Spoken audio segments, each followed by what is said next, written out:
vous voyez, qui est en obésité morbide, c'est important de le préciser parce que ça a peut-être un sens dans cette histoire, hein, en tout cas pour moi, est un couple complètement ouvert. Sauf qu'il y a une particularité dans ce couple, c'est que l'homme et la femme n'ont plus du tout de rapport sexuel depuis un certain nombre d'années. Visiblement, ils disent qu'ils s'aiment toujours. Elle, en tout cas, elle est très attachée à lui, elle est possessive. Lui aussi. Sauf que elle a décidé, en accord avec lui, bien sûr, d'avoir plusieurs partenaires sexuels. Sauf qu'il y a une petite précision à cela, c'est que ces partenaires sexuels sont tous afro-américains, tout simplement, et afro-américains ou noirs, hein, parce que ça peut être aussi des Africains, peu importe. Elle a ses réguliers, des petits habitués, un qui est son petit chouchou, mais quoi qu'il en soit, elle ne divorcera jamais de son mari, elle l'aime et reste avec lui, sauf qu'ils n'ont plus de rapport sexuel ensemble. Et ce qui est particulier, c'est que ils font ça une à deux fois par semaine chez eux, dans la chambre du couple.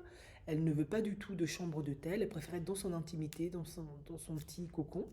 Et lui, il est assis dans un coin de la pièce et il les observe. Voilà. Et il donne un certain nombre de détails par rapport à ce que le journaliste demande. En effet, elle prend beaucoup plus de plaisir, elle fait beaucoup plus du bruit. Ils sont beaucoup plus dotés que le mari. Il trouve ça profondément humiliant. Il trouve que ces hommes-là sont mieux que lui parce qu'ils sont beaucoup mieux bâtis physiquement et aussi au niveau de leur phallus, etc. Mais c'est comme ça. Ils ont choisi de mettre sa fierté de côté pour privilégier le bonheur de sa femme. Moi, maintenant, ce que j'observe, c'est que, ben, bien sûr, il y a une très mauvaise estime qui est là, cela va de soi. Je sens une profonde tristesse des deux, et surtout, surtout, surtout de l'homme. Il est profondément triste, c'est très très dur pour lui.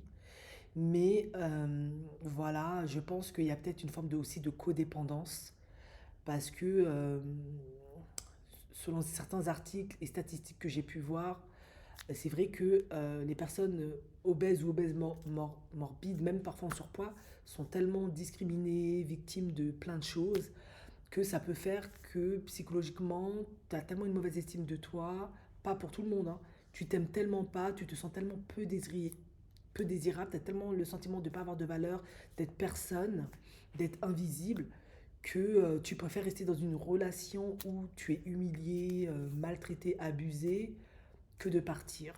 Parce que tu te dis de toute façon, personne d'autre vaudra de moi, quoi. Et je le sens qu'il est profondément, profondément triste. Après, moi, en fait, je suis un peu inquiète, mais après, est-ce que c'est parce que je regarde trop de true crime, je ne sais pas. J'ai peur, en fait, que ça finisse mal. Je me dis, ok, il a peut-être plus d'estime de lui, ok, c'est un simp, comme on dit, hein, c'est le dernier niveau du simp, on a compris, mais jusqu'à quand il supportera tout ça et jusqu'à quand sa tristesse deviendra de la colère, quoi, en fait, parce qu'il semble complètement apathique, complètement soumis. Mais en fait, moi, je me méfierais, en fait. Moi, en fait, cet homme-là, il me fait beaucoup de peine, mais il me fait aussi très, très peur.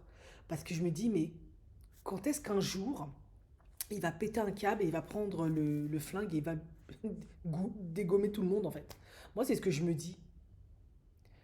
Euh, Peut-être que vous allez me dire que j'exagère, mais je me dis, je peux me tromper, hein, mais est-ce qu'il pourra supporter ça jusqu'au bout?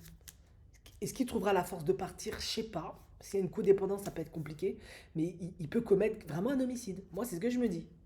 Parce que là, c'est juste trop ce qu'elle fait, quoi. À tout point de vue, c'est trop, en fait.